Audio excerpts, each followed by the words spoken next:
Daisy. And I'm Terri. And this is the Monday Mindset Podcast, where we share things of interest to us and hopefully to you. So let's get started with episode number 224. And this week, it's both of our turns because we're going to do a catch-up since it's been a little bit since we've gotten to connect and record episodes. It is. We thought we would do a bit of a catch-up episode after the summer break, slightly elongated by me throwing in another couple of repeats. But we are back with a catch-up. And I have a funny feeling, Terri, that your summer has been way more eventful than mine. So why don't you share some of the things that you've been up to? I know just before we broke up for the summer, in school mode there, always think about breaking up for the summer, but you were talking about all sorts of different exercise things you were doing. You were doing like Pilates, and you were doing your bike rides, and you were starting this and starting that, and I've forgotten the long list, but you were certainly putting me to shame with all the things you were doing. But you were doing a lot of things. How are all those things going? Well, unfortunately, Daisy, the Pilates was not long-lived for me.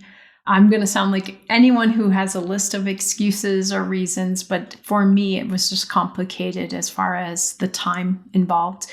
It's about a half-hour drive, depending on whether there's traffic. Go there for an hour class, half hour back, and none of the times that the class that I could do offered worked very well for me unless I wanted to go at 6 a.m. And actually, that one is so full, it's hard to get into. So I put that on pause. I hope at some point to go back because I really did enjoy it. It's a really great, I don't even know how to describe it. It's so great the way it uses your muscles. You could do with somebody setting up a class a bit more locally by the sounds of it. Might be a bit easier. Yeah, it's partly due to where I live. Nothing is local to me here. Right. So unless I want to buy a reformer. And I don't know, I haven't done Pilates on the mat, on the floor. I know a lot of people do floor Pilates and love that. I have not done that. That's the only type I've ever tried. I've never tried one of these fancy machine gadgets that pulls you around in different directions. I'm all about having the fancy machine, and I'm certainly not going to buy one of those. So Pilates is on hold right now, but in place of that, I have started doing some resistance training, which I'm excited about. And I'm still riding my bike. And mostly when I ride the bike, I try to stay in zone 2, which is kind of the fat burning zone. So I get very excited about that. I've also started walking because I don't always plan time in my day to get a bike ride in. So I can walk. Unfortunately, it is starting to get dark a little bit earlier, so my walk time is getting encroached upon a little bit. So yeah, I'm more active this summer, and that feels good. I have had to take a brief hiatus from any physical activity because I had a week of medical experiences, the dreaded colonoscopy, and then later that week I had a cataract surgery. And after that surgery, it's at least a 1-week limitation of not being able to lift anything 15 pounds or more and not being able to do anything strenuous. So unfortunately, just the way the timing happened with when my second eye surgery is scheduled to do the other eye, my friends and I signed up for a century bike ride, which is 100 miles. And I was very excited about this, primarily because most of it is downhill. It's in the mountains, but most of it would be downhill. So it would not be a strenuous 100 miles, but it's now 2 days after my second surgery. So I won't be able to do that ride this year. So yeah, that's been my summer of trying to stay active. So what have you been doing as far as resistance training goes? Presumably that's out at least for the week after the surgery, but what have you been doing for that? So I decided to work with a trainer, and what she does is she creates a workout plan. It's on an app, and then I just have certain routines or workouts that I do throughout the week. And there's a place for me to record a video. So if it's especially one where the form is really important, I can videotape doing it and send that to her. The accountability is a really important part of this for me. I sometimes struggle with exercise when there's not accountability. So it's great that I know she's expecting to see that I have completed the workouts. That's helpful for me.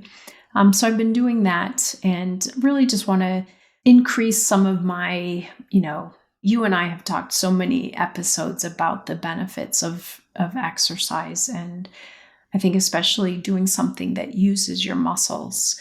And I also want to strengthen some areas and get a little more ready for ski season this year. So working on some, Of course, hip and knee things to strengthen areas that I'm going to need to use for skiing. Yes, because I suppose you did so much more skiing last season. You must be keen to, as you say, get the strength up, that the basic sort of core elements strength-wise, so that you can actually focus on advancing the skiing. I presumably, you would just feel held back by that if you weren't sort of up to speed with how strong you needed to be in your thigh muscles or whatever.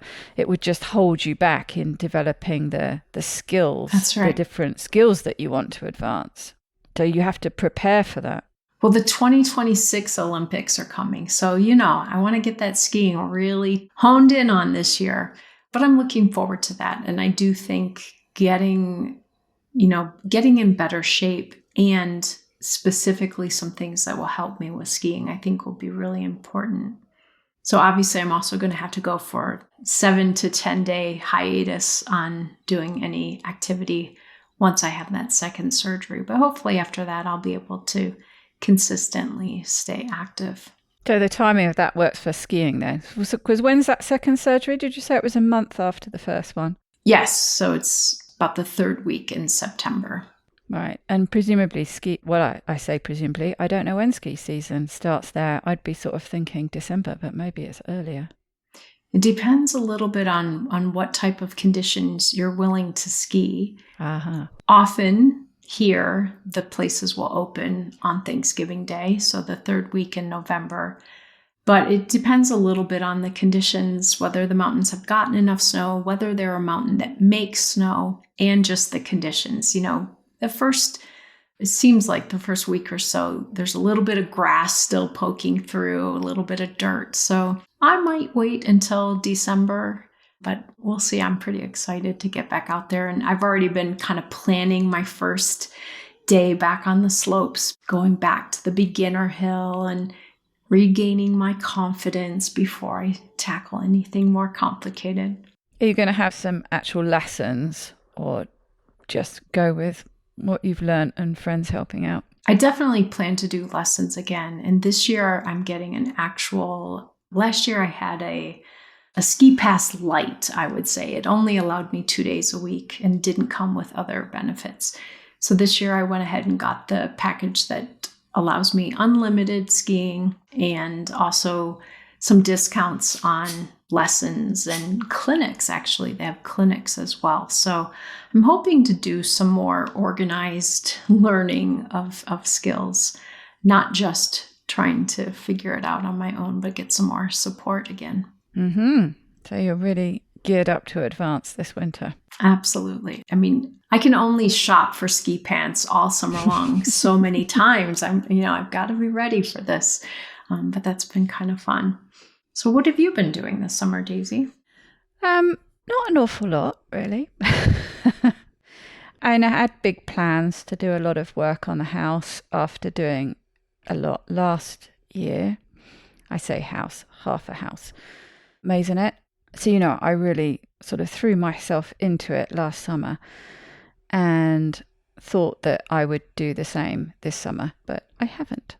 Combination of things, really, really bad issues with depression, low mood, and just the anxiety that comes around. It's often actually better once they're here and they're doing the work, but the anxiety of thinking about people coming in to do work, even when you've got the nicest people working, there's still the anxiety if there's something that's not quite right and you've got to have that conversation. But even if everything is going really well, it's just anyone, I think, who's had work done will know this feeling. It's just the sort of stress of having somebody in the house, the disruption of it, the disruption to the dogs, having to think about different things like not leaving the door open, the dog's not getting out, or putting the dog somewhere else, coinciding when you go out with when they're arriving, or leaving a key, or doing this or doing that. And it's just all very stressful. And so I just didn't get around to organising that. And here we are with the summer. The summer already felt like it was slipping away in June, to be honest, but it's definitely slipping away now. I have actually got in touch with the windows guy, who really does need to come and finish off bits and pieces with the windows. And there are extra problems with the windows now, which I've discovered. Half of them I can't even open, which is obviously a bit of an issue with a window. And when I did manage to get some open the other day, I mean, I won't bore you with the details, but springs fell out and it was just, a bit of a nightmare. So there are a lot more issues with the windows than I thought there were issues. Yeah. The front door has been driving me mad because I think it needs a bit shaving off or something. So basically I have to slam it every time I close it, which is not great for the door. It's not great for the neighbours. Don't really like having to do it. So there's a lot of frustration there. And at the moment, most of my houseplants are outside for their summer holidays. But it's only going to be, it's a countdown now to when they're going to have to come in. Once the nighttime temperatures go below 8 degrees, we're talking Celsius here, no idea what that is in Fahrenheit, but there's a minimum you can go to really, where if you leave your houseplants outside, they're going to die. So at some point in the next few weeks, they're all going to have to come in, and they all live around the windows. So I've said to him, look, I really need you to come while the houseplants are still outside, because it is going to be infinitely easier to do it now than it is going to be in a few weeks' time. It's not impossible. It just means I have to move stuff around all over the place, and it's really irritating, on top of the dogs and on top of everything else. So as you can tell, I don't relish the prospect of having people coming in and doing work. And even though you're not doing the work with them, you almost might as well be, because you don't seem to be able to get anything else done. So I just never got myself to a place where I either did the work myself and or got people in. So I have done next to nothing on the house. I did a small bit of plaster repair work that I've been meaning to do for a while. Have actually made a start on that. So there's one thing that I've done. But I have been spending a bit more time outside in the garden. So I say I've had a summer of not doing anything, but I have actually advanced the garden quite a lot, which has been nice. I've found that it's one of the things that helps a bit with my mood. I found that although I can't say it lifts it a huge amount, it just it just helps a bit to be outside. Has seemed to benefit more, especially obviously in the summer when the weather's nice and things. It's been more benefit to be outside. And I've had plants that have been in pots for so long they've been desperate to get into the ground, but to actually get them into the ground meant that I had to paint the fence, put up supports for the climbers, dig the area over, do all those things before I could actually get them in the ground. You know what it's like when you've got a job to do, whatever it is. There's quite often a list of other jobs that have to be done before you can do that particular job. And so it ends up often not getting done. But I have actually taken some quite big steps forward. And then the extra steps I've had to take to keep a certain dog, Lila, off my hard work. The other two are very good with not stomping all over the borders, but so you can imagine, can't you, if I've just planted up a new bed and then Lila goes and starts trampling all over it, it's really disheartening.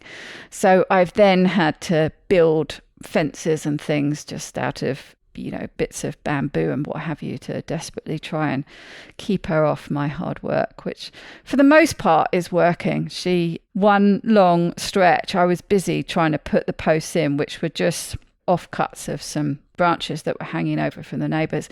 I'm busy putting them in, she's busy pulling them out and chewing them. So it was a bit of a battle, but we got there in the end. So I've got a good chunk of the garden done, so that's nice, because it's not only quite nice doing it and spending the time doing it and being outside, but then, of course, I've got something nice to look out at, because my kitchen looks out onto the back garden and I have the table in front of the window. So all my meals, are sat at that table, and I spend quite a lot of time, extra time at that table looking out. So I've purposefully started at the bit closest to the house and I'm working down the garden. So, it's that really nice sort of pleasing feeling when you can look out on the work that you've done, not only sort of feeling pleased with having accomplished something, but it's now much more pleasing to look at. So that's been good. And remember, we talked about this on some episode at some point, that even when you can't be outside, even looking at a picture of plants and trees can make a difference. So, having your meals there and having that view, I think, is a good health thing that you have in place. The other thing I was thinking, Daisy, you didn't mention, and I can see it over on video, listeners can't see it, but you have your drawing table up, drafting table, drawing table. I'm not sure what to call it, but it seems like you've also been doing more design work. That's right. Yes, I have been rekindling slowly, and still very slowly. It's just been sort of accidental and word of mouth, really, but rekindling the garden design that I used to do a long time ago. I used to work part-time in a garden centre and the rest of the time doing garden design. That's what I did before I moved to France. But then I moved to rural France and there wasn't a lot of call for garden designers, so I went more into garden maintenance, although I did still manage to do a bit of garden design. But now I'm back in the UK and in quite a heavily populated area. And it's just sort of come around accidentally, really, with, friends finding out that that's what I do. And I've done a couple of reworking of designs that weren't very good for one reason or another. So sort of reworking those and working on those with the customers, and a couple of new ones as well. So yeah, that's definitely something I want to build back up in some form. I haven't quite decided how yet. Funnily enough, as I was doing some tidying up upstairs, I pulled out some of my old plans that I did, and it was like, oh gosh, blimey, you used to be quite good at drawing those plans. Much more detailed than I do now. Yes. So yes, I have had a rekindling of that, and a rekindling also of my interest and my love of plants. I sort of fell out with it a little bit doing more gardening. I'm one of those people who, if I do it for work, I don't like doing it at home so much.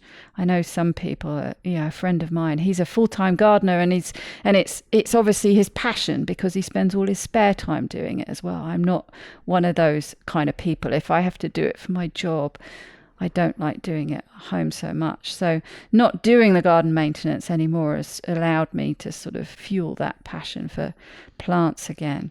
So it's been really fun getting back into that. And of course, with garden design, that's a big part of it. Yeah. So, spending time looking at plants and looking up the different plants for the planting plans and things. That's great. Yeah. So I'm guessing another thing that you've shared with me over some contact that we've had during this time is it has been kind of a stressful summer too, there, in that everyone in your neighborhood seems to be doing some housework or starting a band or something. So there's a lot of loud noise and things that you're also having to navigate in this time that probably has been adding just to some of the things that you've been navigating. Yes, there seems to be an awful lot of building work going on. In some ways, I suppose it would be a good time to add to it. But in other ways, like I was talking to a neighbour the other day who's it's driving her nuts. She's got the guy below her who is next door to me doing building work. And then she has next door the whole house. So all the levels are working, which, I'm hearing the noise loudly enough from where I am, and I'm next door but one, and she's next door. So when I said, gosh, there are things that I really need to finish doing. I just haven't got around to calling the bill. She says, please don't.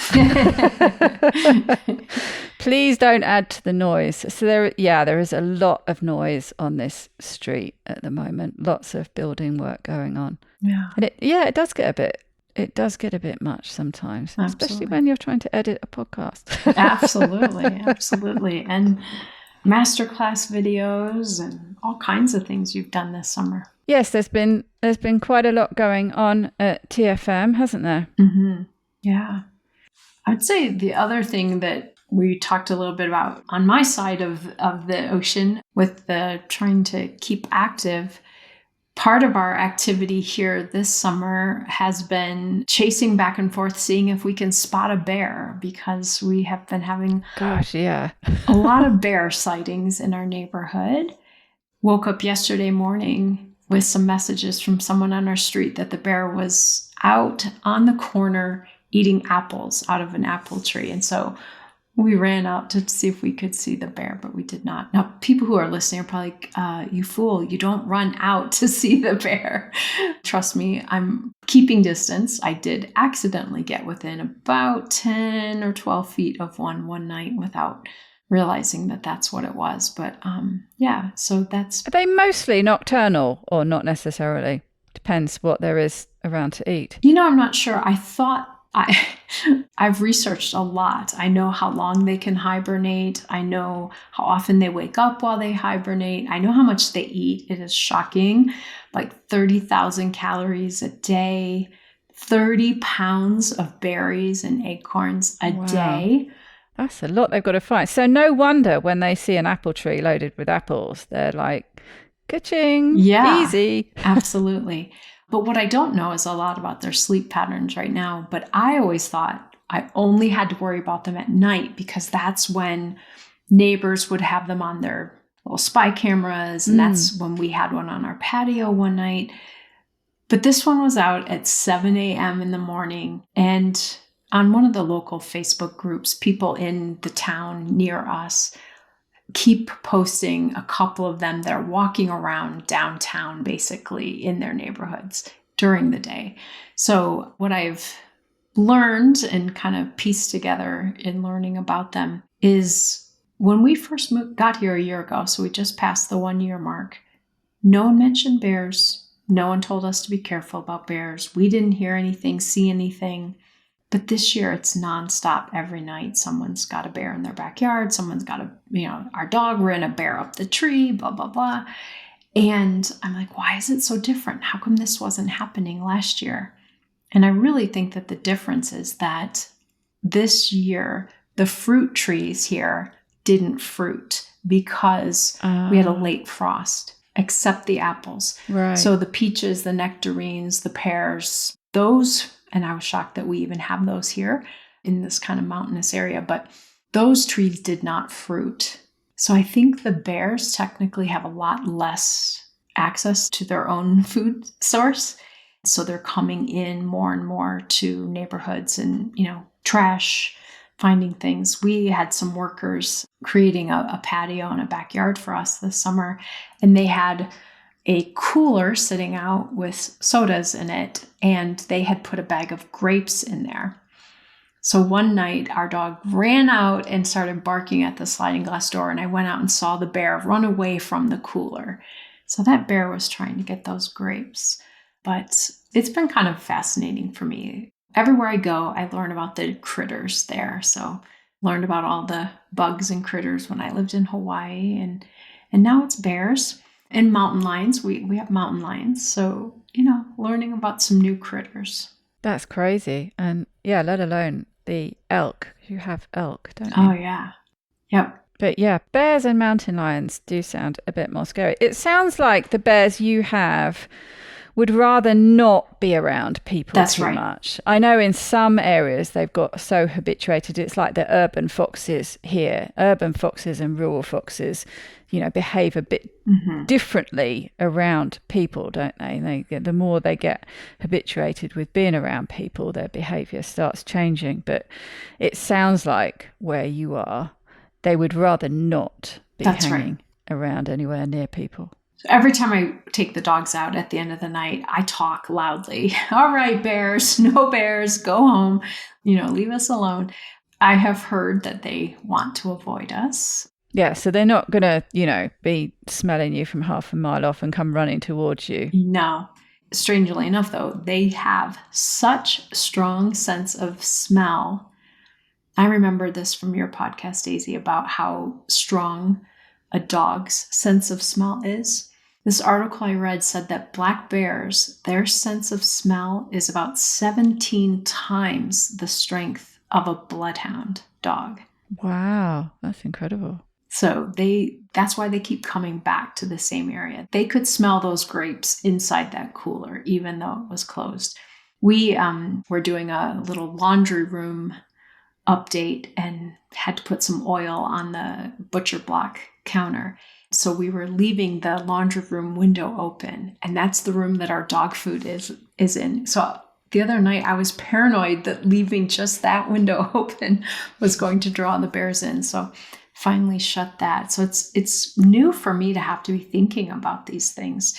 We can't leave our trash out. If you put food in your trash can, you're supposed to only do it the day of, hopefully to minimize bears. So you have bears, we have seagulls and foxes. There you go. They're the ones. Yeah, I put my rubbish out like minutes before, if I can, the bin men come, because otherwise the seagulls will just rip them open. I'd probably take seagulls over bears. Yeah, I'd be a little less afraid of those. I just was looking on Facebook last night, and some people in the local area are selling trash can straps. And so the straps that attach to the top and the bottom and, latch it on. And someone commented, excuse me, please do not rely on that little strap. If a bear wants to get in, a bear will get in. Or just rip the side of the trash can, I imagine. You just have to keep them in your garage or something, I guess. And I've watched videos of bears getting into garages and getting in open windows, breaking through garage doors because people have food or dog food, especially stored out in the garage. So if they are hungry, they will come. But elk, I just read an article about that. I think it's called rooting season, where they're, rooting and going to mate and things. Rutting, yeah. Rutting, yes, there we go. Rutting, yeah. That is starting soon, and you should avoid them while they're rutting. I would, yeah. So, yeah, pretty soon we'll start seeing, there's a big herd of elk that come down off a little mountain next to us, cross the street, and come down into our neighborhood because there's a river. So they come down to drink at night, and then they eat everyone's trees on the way back up into the mountains during the day. So, yeah, lots of pretty big wildlife then. Yeah. Not something you really thought about too much before you moved there. Not at all. And there are snakes here too. Yeah. Okay. Yeah, I'm out. One thing I really appreciated about Hawaii is that they don't have snakes, but we do definitely have snakes here. So far, just little ones, but there are some more dangerous ones here We as well. do have adders that can kill you, but yeah, they're pretty rare. They're protected, I think, actually. But yeah, we don't have anywhere near as many creatures that will kill you as easily as you do. And don't get me started on it. I'm never going to Australia. I was just going to say that, because we have these gigantic birds that are so pretty. And I looked it up the other day. I'm like, what is that bird? It's so pretty. And it's a magpie. And I thought, wait a minute. Isn't that the name of the bird in Australia that swoops down and like pecks at people's head and neck while they're riding their bikes? So I watched some videos, yes. But this is the American magpie, or the black magpie or something. They don't do the swooping behavior. But I was going to say, yeah, I see our magpies don't behave that way either. Yeah. But it doesn't surprise me at all that Australian magpies do. Everything in Australia, all of the animals are It's determined to kill you. Yes, yeah. Absolutely. Well, there you go. That's a quick roundup of our summers. I hope everyone at home had a good summer or a winter, I guess. We're mentioning That's right. Australia there. It's not been summer. The Australians are coming up to summer. That's right. Daisy, the last thing I wanted to say is, as we wrap this up here today, is that taking a little bit of time off, of course, is I always look forward to it. Like, oh, okay, we don't have to get in and get that scheduled and get things recorded. But I also realize it bums me out a little bit when we take a hiatus, because I don't get to talk to you as often. And I realize that this, getting to talk, getting to listen to podcasts with intention, it's a big part of my life now. And, I keep going back to that first year when we started this podcast, and you kind of had to drag me into it, a little bit of kicking and screaming. But how much this has become a normal part of my life. And so I'm excited that we're back and get to connect and get to record. And I'll be listening to podcasts with some real intention again. Yes, it was funny. We were just talking about that before we started, weren't we? About podcast nerves and guests coming on. And and you remembered how much more tricky it was when you started. And same for me, of course. Yeah, there's a big thing with just doing it often becomes a lot easier. So until next week then, when we're back, I'll be back with something to share with you. Until then, I hope you have a very wonderful week. Take good care, everybody.